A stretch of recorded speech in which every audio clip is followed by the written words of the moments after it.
Plant Jaganmohan Reddy గారి హయాంలో వస్తే, అనిత గారు రీసెంట్‌గా ఒక సభలో నా సోదరుడు లోకేష్ గారే ఈ కృషి వల్లే ఈ స్టీల్ ప్లాంట్ వచ్చిందని చెప్పేసి అంటా ఉన్నారు. దీన్ని ఎలా చూస్తారండి? అది మన రాష్ట్రంలో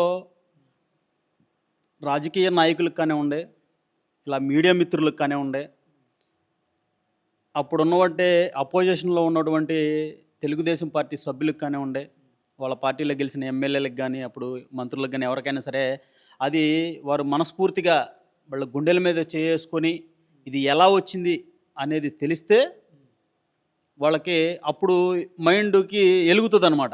ఇది ఏ ప్రభుత్వంలో జరిగింది? జగన్మోహన్ రెడ్డి చేసినటువంటి అభివృద్ధి కార్యక్రమాల్లో ఇది ఒక అభివృద్ధి కార్యక్రమం. ఇది జగన్మోహన్ రెడ్డి ద్వారాగా వచ్చిందని చెప్పేసి ఎన్ని టీవీల్లో ఎన్ని పత్రికల్లో వచ్చింది. అలా కాకపోయినా సరే మనం మర్చిపోతాం, గూగుల్ మర్చిపోదు. ఇవాళ రోజునైనా సరే స్టీల్ ప్లాంటు ఏ ప్రభుత్వంలో వచ్చింది, ఎలా వచ్చిందని చెప్పేసి గూగుల్లో సెర్చ్ చేసినా సరే ఫస్ట్ జగన్మోహన్ రెడ్డి, మాజీ ముఖ్యమంత్రి జగన్మోహన్ రెడ్డి గారి ప్రభుత్వం హయాంలో ఈ స్టీల్ ప్లాంట్ వచ్చిందని చెప్పేసి వస్తుంది. ఒకసారి ఒకవేళ మరి ఈ టీడీపీ ప్రభుత్వ నాయకులు మరి వీళ్ళు మర్చిపోయారేమో, ఒకసారి గూగుల్ సెర్చ్ చేస్తే ఏ ప్రభుత్వంలో వచ్చింది, జగన్మోహన్ రెడ్డి గారు చేసినటువంటి మంచి పనులు, ఆ స్టీల్ ప్లాంట్ ఎలా వచ్చింది ఏంటనేది అన్ని విషయాలు తెలుస్తాయండి. ఆ తర్వాత ఈ గ్రీన్‌కో కూడా ఈ లోకేష్ గతంలో హేళన చేస్తా మాట్లాడటం జరిగింది. ఇవాళ గ్రీన్‌కో సబ్ కాంట్రాక్టే ఈ స్టీల్ ప్లాంట్ కదా! దీన్ని ఎలా చూస్తారండి? అంటే గ్రీన్‌కోని కూడా హేళన చేస్తా మాట్లాడాడు కదా! వీరు ప్రభుత్వంలో కొత్తగా తెచ్చే పరిశ్రమలు కానివ్వండి, మరి కొత్తగా తెచ్చేవి ఏవి లేకపోయినా సరే గత ప్రభుత్వంలో తీసుకొచ్చినటువంటి పరిశ్రమలు కానివ్వండి, ఏమైనా ఇండస్ట్రీస్ కానివ్వండి, ఏవైనా సరే ప్రచారం చేసుకొని ఇవి మా ప్రభుత్వంలో తీసుకొచ్చాం, ఇవి మేము తీసుకొచ్చాం, గత ప్రభుత్వంలో ఏమి చేయలేకపోయారని చెప్పేసి హేళనగా మాట్లాడతారు. ఇప్పటికైనా సరే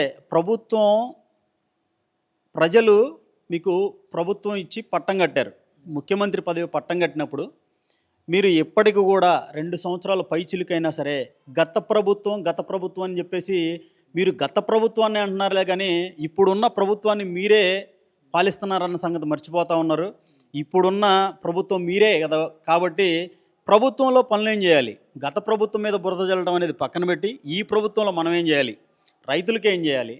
చదువుకున్న విద్యార్థులకి ఏం చేయాలి? రైతులకి ఏం చేస్తాం? ఎరువులు ఎలా ఉన్నాయి ఏంటనేది వీటి మీద దృష్టి సారించి రైతులకి సరైన పంట పండినప్పుడు ఏ సకాలంలో అందుకోవడానికి వాళ్ళకున్న గైడ్ లైన్స్ పెట్టారు. అవన్నీ తగ్గించి వీటి మీద దృష్టి సారించాలని చెప్తా ఉన్నాం. అంతేగాని హేళనగా గత ప్రభుత్వంలో అది చేయలేదు, గత ప్రభుత్వంలో ఇది తీసుకురాలేదు, అది తీసుకురాలేదు. గత ప్రభుత్వం సంగతి ఇంకా మర్చిపోండి. మీరు 2 సంవత్సరాలు పై దాటిపోయారు. ఇంకా 2 సంవత్సరాలు దాటిపోయినా కానీ గత ప్రభుత్వంలో ఏం చేయలేదని చెప్పేసి ఇంకా ఇదిగా మాట్లాడడం అనేది కరెక్ట్ అయిన పద్ధతి కాదు. మీరు తీసుకొచ్చిన ఇండస్ట్రీస్ కానివ్వండి, ఇదిగో మేము ఇది తీసుకొచ్చామని చెప్పండి, గొప్పగా చెప్పండి. మన ఆంధ్రప్రదేశ్లో ఇదిగో ఇది మేము తెచ్చాం, ఇది తెచ్చాం, ఇది చెప్పని చెప్పి నలుగురికి ఉపయోగపడే పని చేయండి, మంచి చెప్పుకుంటారు. అలా కాకుండా గత ప్రభుత్వంలో ఏం చేయలేదని చెప్పేసి మీరు అంత హేళనగా మాట్లాడటం కాదు. మీరు ఇందాక నేను చెప్పినట్టుగా మీరు చేసింది ఏం లేకపోయినా సరే ఈ ప్రభుత్వంలో ఏం జరిగింది, పోయినసారి ప్రభుత్వంలో ఏం జరిగిందని చెప్పేసి ఒకసారి మీరు మనస్సాక్షిగా చేసుకొని చెప్తే ఈ ప్రభుత్వంలో జరిగిన మంచి, గత ప్రభుత్వంలో జరిగిన మంచి అంతా ప్రజలు చూస్తూనే ఉన్నారు. ఇవాళ ప్రజలకు తెలియంది ఏమీ లేదు. చేతిలో హ్యాండ్రైడ్ ఫోన్లు ఉంటున్నాయి. ఏది జరిగినా మంచి చెడు ప్రజలు ఆలోచిస్తూ ఉన్నారు.